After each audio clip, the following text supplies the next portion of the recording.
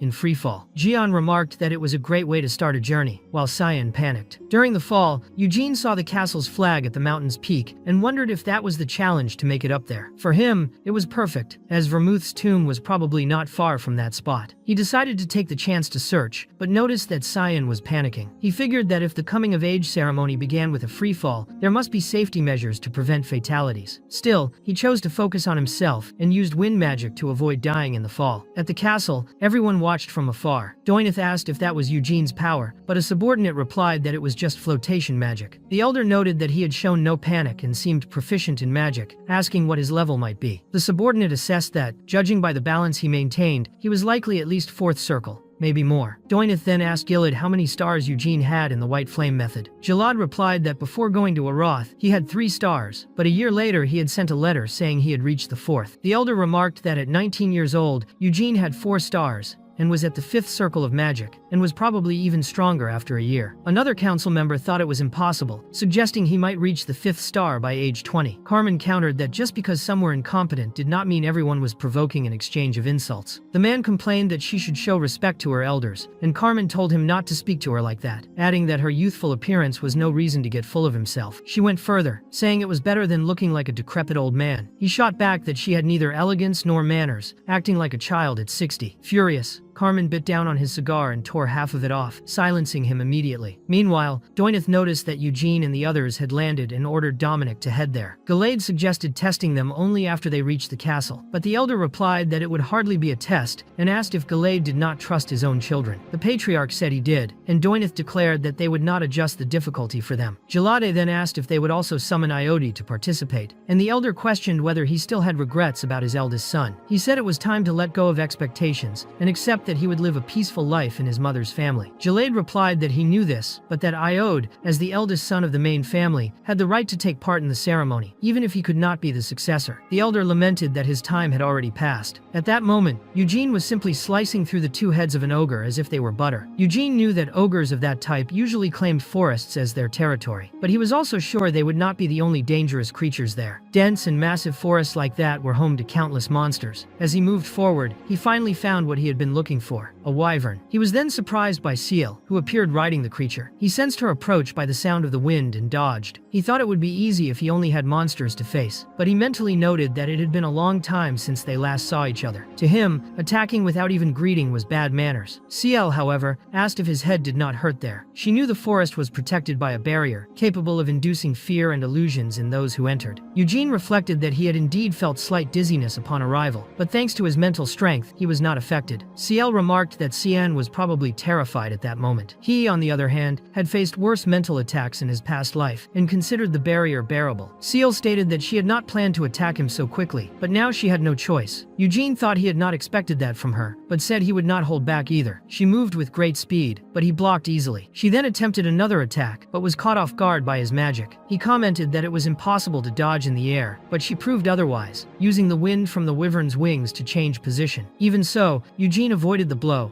and quickly threw a rope, knocking her to the ground. He said he had captured her, but Ciel replied that he had not yet. The wyvern tried to bite him, but he dodged and almost counterattacked, being interrupted by Ciel, who asked him not to kill the dragon, as it was her mount. Eugene thought it was a demanding request on her part, but decided to spare it, merely knocking the creature out. Ciel stood up again, releasing her sword aura, but Eugene prepared to block with his bare hand. She deliberately avoided hitting him to prevent injury, and he took the opening to grab her arm, immobilize her, and throw her down. She complained that he could be gentler, and he replied that he could, but only if she stopped attacking him, as the fight was already over. Eugene concluded that she never had a chance of defeating him. Getting up and dusting off her clothes, Ciel asked how he knew she would change the rapier's trajectory. He admitted he was only half sure. She said he could have lost his hand, and he replied that he knew, but that it was part of the job. Besides, he had used that very hand to throw her down, which made her call him an idiot. Now, face to face, Eugene asked for an explanation of what was going on. Ciel replied that all he needed to do was find the Black Lion Castle. He said he already knew that, but wanted to understand what challenges he would face, and how much trouble he would have to deal with. Ciel explained that there were 60 Black Lion guards scattered through the forest, including captains. Eugene found that excessive for a coming-of-age ceremony, but she said it reflected what the elder thought of him, and that she and her brother had been dragged into this because of him. Upon confirming the number, he remarked that 60 soldiers to ambush only 3 people was more than enough. The Euclid mountain was vast, so it was impossible for all 60 to appear in the same place at once. Some were positioned at the entrance to restricted areas. Upon hearing this, Eugene immediately thought of Vermouth's tomb and wondered if it could be related. The restricted areas, according to Ciel, seemed even more dangerous than ordinary dungeons, with monsters that grew stronger the deeper one went into the forest. In these regions, even demonic creatures could appear. Ciel explained that the presence of these demons was meant to train the warriors of the Black Lion Castle to fight them more effectively. However, Eugene argued that demons were not like animals that could simply be bred, and that it was impossible they had been placed there on purpose, as they could escape and cause great trouble. This caused a slight friction between them, but Eugene stayed focused, remembering that Vermouth's tomb was not near the demonic creatures. He also recalled that the elder was keeping an eye on him. His initial plan was to explore the entire forest, while pretending he was just on his way to the Black Lion Castle, but it was clear he was being constantly watched. Faced with this, he decided to go to Plan B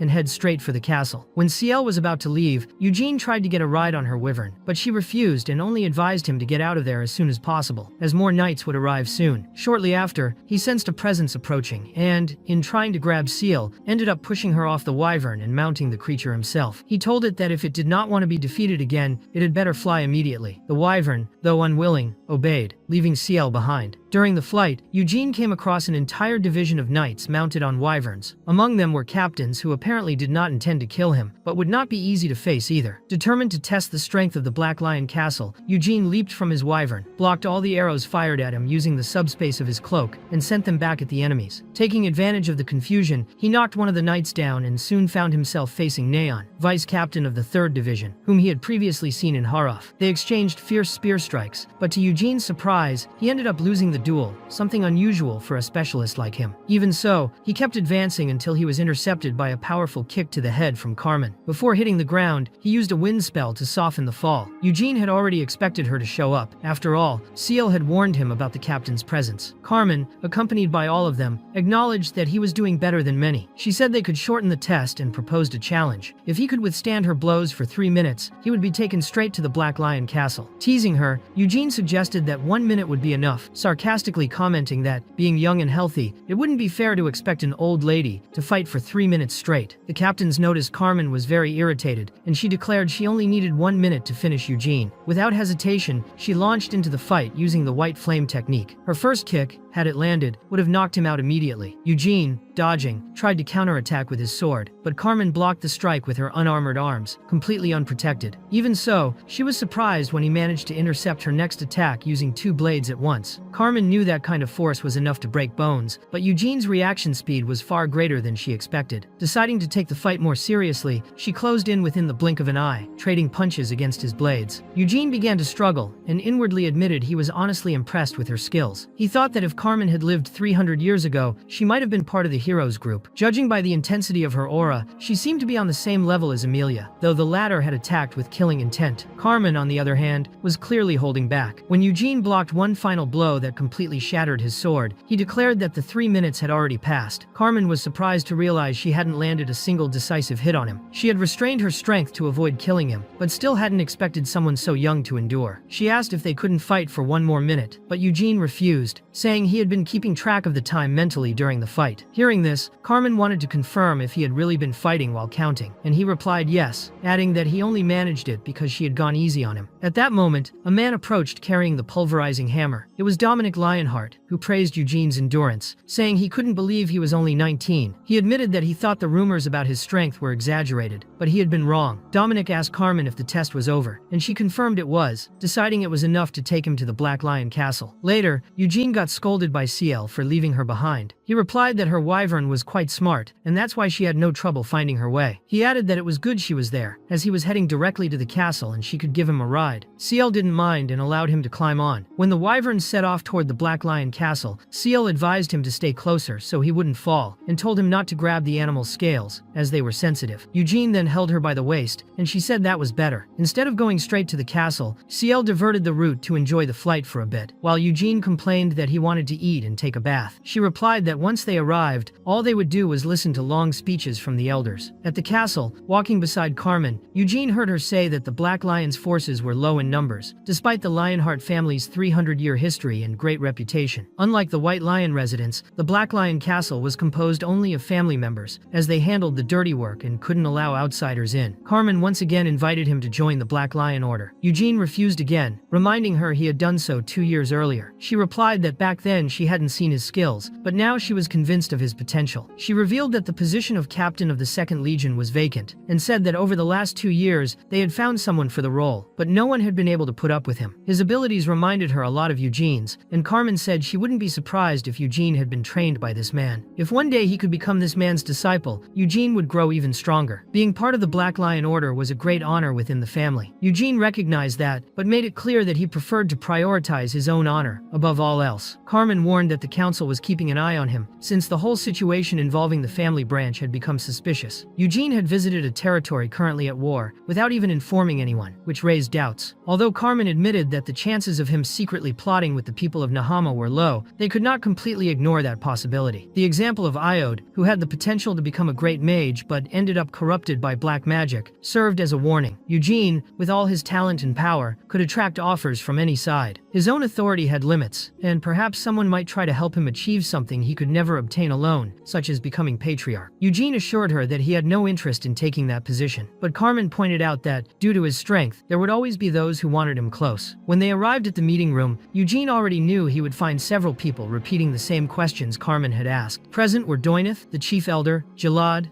the patriarch, Klein Lionheart, a specialist in direct magic from the bloodline, as well as Dominic Lionheart and Xenos Lionheart. Eugene introduced himself very formally, unlike his usual manner, but still could not resist provoking them. He took Hamel's statue out of his subspace. The reaction was immediate. Klein wanted to know what it meant. Doineth stood up to examine it closely, and identified that the gravestone belonged to Hamel. Jalade asked if it was the same Hamel, the fool from the hero's party tales. They asked how and where he had obtained it, and Eugene answered casually that he had found it in Hamel's tomb. This surprised everyone. He explained that, as was already publicly known, he had studied magic in Aroth for 2 years, and in the Acrean Library, located in Sienna's Hall, he discovered the tomb's location through sorcery. This was the first time anyone from the Lionheart family had looked into that place. Hamel had been a great friend of the family's ancestor and, unlike others, had sacrificed himself for the hero's party. Eugene admitted that saying this about himself was embarrassing, but said that he went to the Nahama Desert to find Hamel's tomb and discovered it completely destroyed. There was only the gravestone, the tomb, and a death knight made from Hamel's Hamel's body. He defeated the enemy but ended up encountering Amelia Merwin. The mage wanted to know how he had returned alive, and Eugene explained that the Demon King of Incarceration had intervened. He confirmed that the monarch had personally appeared before him and prevented Amelia from killing him, also leaving a warning. Freedom without responsibility was nothing but self-indulgence, and the peace between the demon realm and the human realm would soon end, because nothing lasts forever. The Demon King told Eugene not to allow people to take his kindness as an obligation, and that if they did not respect him, he should not respect them in return. The news took everyone by surprise. Klein commented that if the Demon King had expressed the possibility of peace, perhaps it could be maintained with goodwill. But Gilad was skeptical, saying that if he had come to warn them, it meant the peace would end soon. Many things had happened recently in Nahama, and there was no guarantee that the Demon King himself had not caused them. Doineth asked if Eugene intended to meet him to ask personally. For him, it would not be surprising if the peace ended the next day, since the two most powerful Demon Kings were still alive, with their subordinates and dark mages scattered across the continent. 300 years earlier, Vermouth and his group had slain the Demon Kings of Carnage, Cruelty, and Madness, but they had failed to defeat the Demon King of Incarceration. If they had been unable to do so, who in that era could possibly overcome him? Gilad emphasized that this threat was not limited to the Lionhearts. The Demon King of Incarceration would fight against the entire world. Doineth replied that, as Vermouth's descendants, if they had to face Helmut again, they would be on the front lines. He asked the Patriarch if he believed they were prepared for that, but Klein stated that no one there was showing any disrespect toward the Demon King. To him, the real problem was the Holy Empire, which kept its armies stationed at Helmut's border and could be the one to start a war. Doineth said it was nothing more than a performance to maintain appearances. If it were truly serious, the war would have already begun. Meanwhile, Eugene thought the discussion was dragging on too long. At least it seemed there would be no declaration of war against Helmut for the time being. Not that he cared. His desire to kill the Demon King and all other demons remained unchanged. Doineth asked Eugene what he thought about it all, and he replied that he intended to place the statue where the great ancestor rested. Hamel's tomb was in ruins, but the monument honoring him remained intact. When encouraged to read the inscription, Eugene ignored the offensive words engraved above and focused on what was written below: honest, loyal, brave, and wise, one who sacrificed himself for the good of others. He knew the ancestor had deeply mourned Hamel's death and believed it was only right to place the statue beside Vermouth's tomb. Even without having learned magic directly from Sienna, Eugene had inherited her teachings through his mentor Lobarian, maintaining the tradition of the great mage. Besides being Vermouth's descendant, he had been the last person to pay respects to Hamel. For that reason, he considered himself the most suitable to bring the statue to the ancestor's tomb. Doineth understood his reasoning, but reminded him that they could not allow just anyone to enter that sacred place. Gilad, however, agreed that it was most fitting to place the statue near the ancestor's body. Carmen added that Eugene had brought not only the statue but also the headstone, and that, for that reason, it made sense for him to deliver them. Doineth agreed to grant him passage, which pleased Eugene, as this time he wouldn't have to search for the place in secret like a grave robber. He knew he couldn't open the coffin, but he intended to memorize its location to return in the future. Doineth explained they would need time to open the access and that, for now, Eugene should keep the statue and headstone with him. Eugene wondered if that meant the place was protected by some kind of magic. Shortly after, Doineth asked Xenos to escort Eugene to his room, ending the meeting. Later, while leading him, Xenos asked to see the headstone and statue once more. Eugene said it wouldn't be difficult but wanted to know the reason. Crying, Xenos said he wanted to place flowers on the headstone. Eugene found it strange and asked if he had suddenly started crying, but Xenos claimed he suffered from occasional conjunctivitis, which made his eyes water. Then Xenos placed the flowers on Hamel's headstone, and Eugene mentally questioned why he would do that. He even considered whether Xenos could be a descendant of Hamel, but dismissed the idea, since the hero had never had children. He then asked if there was some kind of connection between them, and Xenos revealed he was Hamel's disciple. Confused, Eugene listened to the explanation. Technically, Xenos had not learned directly from Hamel, but his family descended from Vermouth's second son, who became patriarch after the ancestor. This son had many descendants, creating various family branches. Xenos' direct ancestor had not become patriarch, but had received a special technique from Hamel in addition to the white flame, passing it down to his heirs. Xenos said that during their duel, he had recognized a specific skill Eugene had used to deflect Carmen's attacks. He knew it was one of Hamel's techniques and asked if Eugene had found it in the tomb. That made Eugene consider the possibility that Vermouth had taught his descendants Hamel's skills. When Eugene asked exactly to whom Vermouth had passed those techniques, Xenos explained that after the eldest son became patriarch, many indirect family lines emerged. As the family grew, some became black sheep.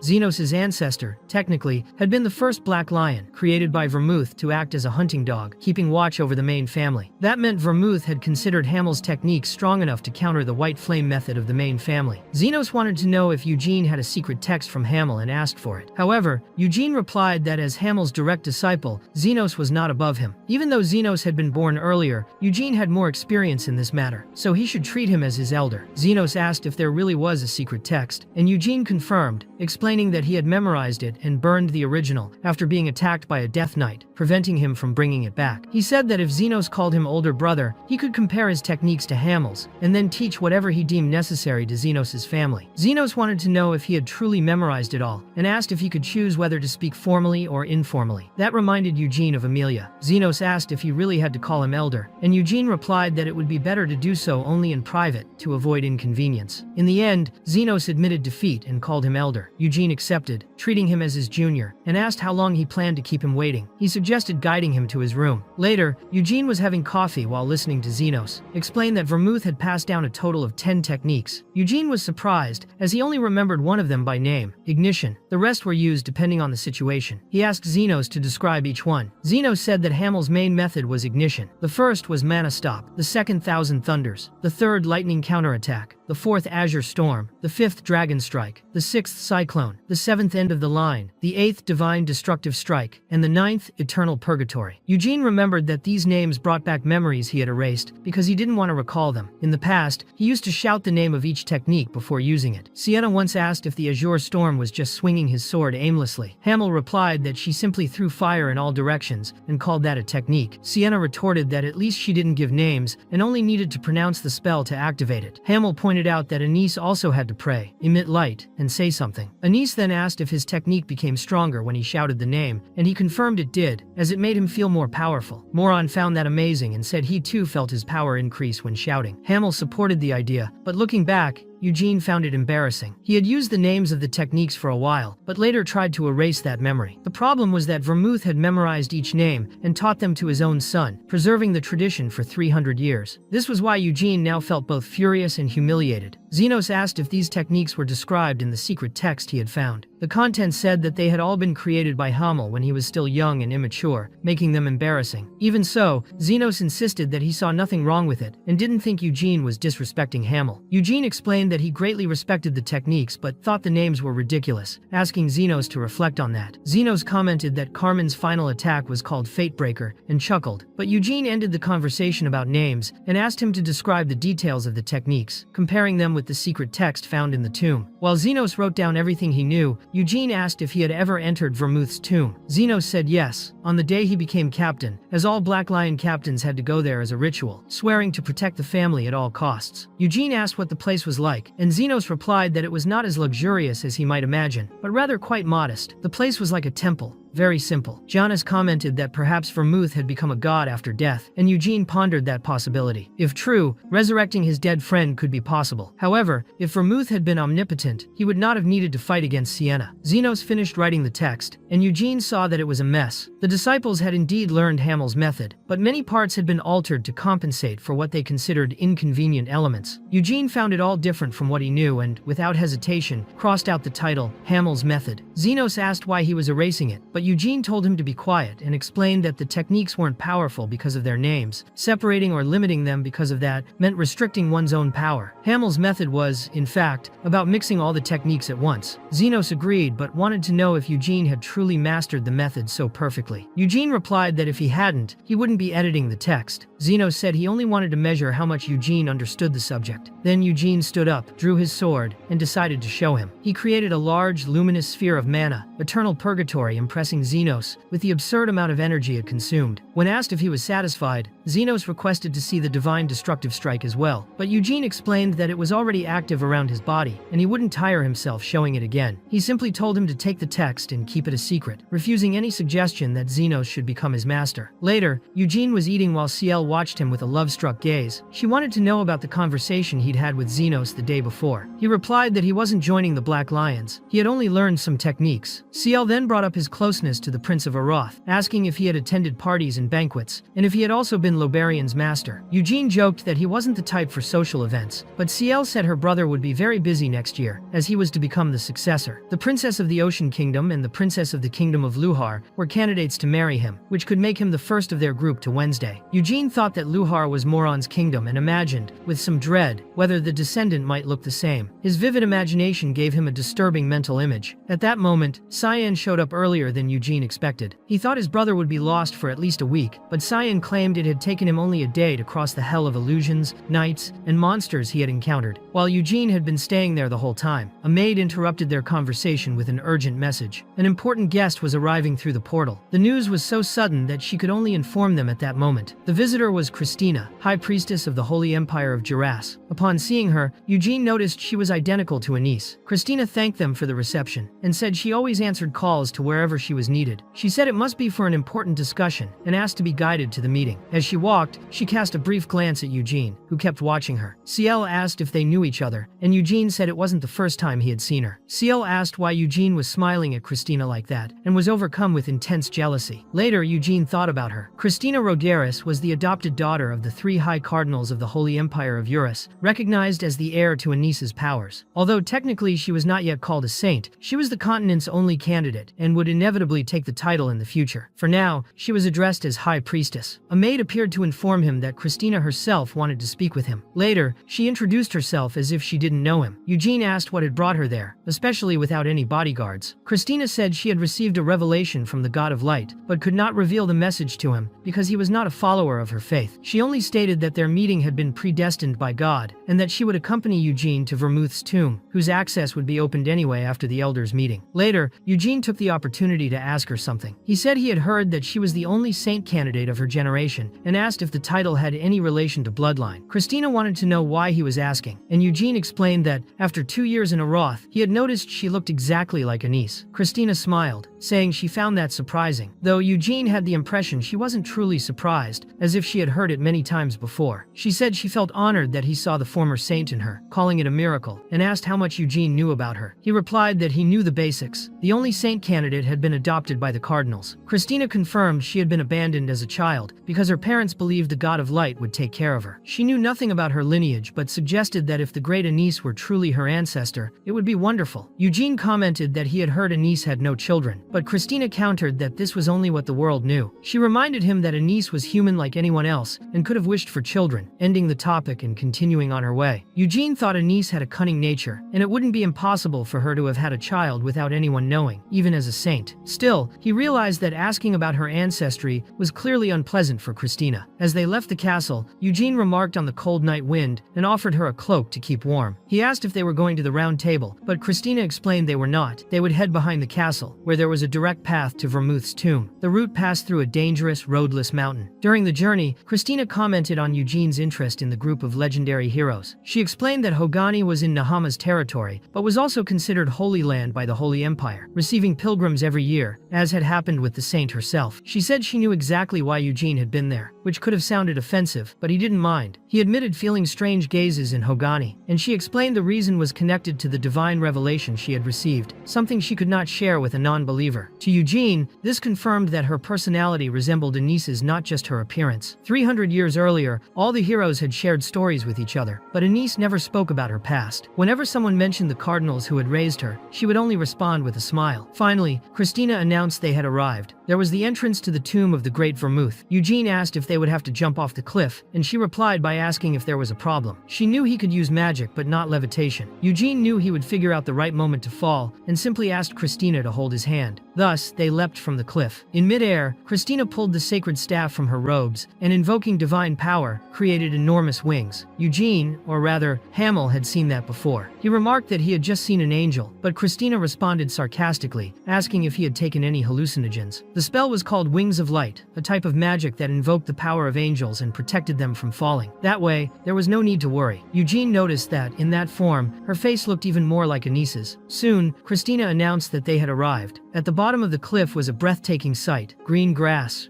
real wind, all created by magic. Eugene recognized it as spatial magic and found it impossible for such a large subspace to have been made with ordinary magic. He wondered if it had been the work of Sienna or Vermouth himself. At the center stood Vermouth's statue and the temple guarding it. Doineth appeared, descending the temple steps alongside Gilad, remarking that if this were not a restricted place, they would open it every day just to enjoy the scenery. He also said it would be a good idea to place Hamel's statue there so it could keep company with the great Vermouths, which had stood alone since the hero's death. Facing Christina, Doineth explained that to open the door to that place required the recognition of both the Patriarch and the Senate, two keys created by the founder himself. He reminded them that, aside from the succession of the Patriarch and the ceremony appointing the commander of the Black Lion Knights, the founder had forbidden the entry of anyone else. Christina asked if this was unprecedented, and said she didn't understand why she was being treated so strictly. He replied that it was an ancient tradition maintained for an important reason, but Gilad added that it was not the time to argue about it. She insisted, reminding them that she had arrived there accompanying Eugene as the Lionheart Patriarch. She could have been punished for insubordination, but Gilad didn't want to cause trouble. He said that Christina herself had mentioned that her reason was a divine revelation, and not long before, the demon king of incarceration had appeared. Therefore, such a revelation could not be ignored. He then asked her to reveal what she was hiding. Christina Rogeris, adopted by Cardinal Michael Rogeris, introduced herself as the current High Priestess of the Uras Empire and the only saint candidate. She declared that from that moment, she represented His Holiness, the Pope, and formally requested that they open the tomb of the great hero Vermouth. Her statement left everyone surprised. According to her, the hero's soul had not found rest and continued wandering the world. As the saint candidate, she needed to confirm the hero's final moments. One of the elders said the decision rested with the Patriarch and that he would follow his choice. Gilad felt the weight of the responsibility. Later, inside the temple, Christina described the place as a mystical space, an enormous subspace with sky, fields, flowers, and the temple. Although it seemed vast, the temple's interior was empty. Gilad explained that it was the founder's will, who had not wanted decorations or other statues. For that reason, he suggested placing Hamel's statue there, since it was not of a descendant. Christina agreed, saying it was something beautiful because it represented the reconnection of a friendship lost 300 years ago. To her, it was the will of God, especially after what Eugene had done in the dungeon. With everything happening at once, Eugene asked if defaming Hamel's body and insulting him even further by turning him into a Death Knight had also been predestined by God. Christina simply looked at him and replied, "Of course not." To her, Eugene had been the thread of light that connected the events, illuminating the darkness. Eugene concluded that, deep down, she was saying she liked the way things were going. Not even Anise used God's will so explicitly. Finally, they arrived at Vermouth's tomb. Gilad announced that he would open it himself and asked the two of them to simply watch. Eugene was nervous. He had not expected to see Vermouth's body so soon. In his mind, he kept repeating that it had to be there. A body, a mummy, bones, anything. It had to be dead. Otherwise, his suspicions would be confirmed. He wanted to believe that Vermouth had nothing to do with his reincarnation, the Death Knight, or any other dark scheme. He could not accept that the great hero had been corrupted. When Gilad opened the tomb, Eugene was shocked. Christina said she had already expected it. The coffin was empty. That made him furious. Gilad asked if that meant the ancestor was alive somewhere, or had died elsewhere. Christina replied that she was not sure and that, for now, they could only speculate. She then announced that she would reveal the divine message to Eugene. She declared that he would be the next hero, destined to succeed the power of the great Vermouth, according to the will of the God of Light and His Holiness, the Pope. For now, there would be no official announcement, but she would remain by his side. Gilad, confused, asked what she meant by hero. Christina explained that, at that moment, she was speaking for herself, not in God's name. She said she believed Eugene was the reincarnation of Vermouth, and could not accept that the soul of such a great hero had not entered the divine realm. To face the great danger that was approaching, he had to become the hero. Eugene, however, felt only disappointment. He found this revelation unbearable. He refused the idea of being Vermouth's reincarnation and told her to end that conversation. To him, if God were truly competent, none of this would have happened, and now they were still saying he was a hero. Christina repeated that reincarnation was her opinion, not a divine revelation, and asked him not to blame the God of Light for it. He replied that he did not believe in her or in God, and that he would do whatever he wanted. He was just Eugene Lionheart, not a substitute for a hero of the past. Any of her followers could take that role, but not him. Gilad was shocked by his words. Later, Eugene apologized to the Patriarch for his tone, but reinforced that he would not accept being recognized as a hero. He also said he did not intend to become Patriarch or join the Black Lions like Seal, but that did not mean he would dishonor the family or the Patriarch, asking them to continue supporting him. Gilad, still uneasy, accepted and said he respected his decision. Doineth, smiling, asked Christina to deliver a message to the God of Light, then showed his middle finger. Gilad nearly had a fit, while Christina remained unfazed. Eugene said he had finally said everything he wanted, It was late, and he decided to go to sleep. Before leaving, Gilad asked about the statue. Eugene replied that Hamel probably would not want to rest in a place where his companion was not. And so, we have reached the end of our second season. It has been an intense journey, full of emotion, revelations,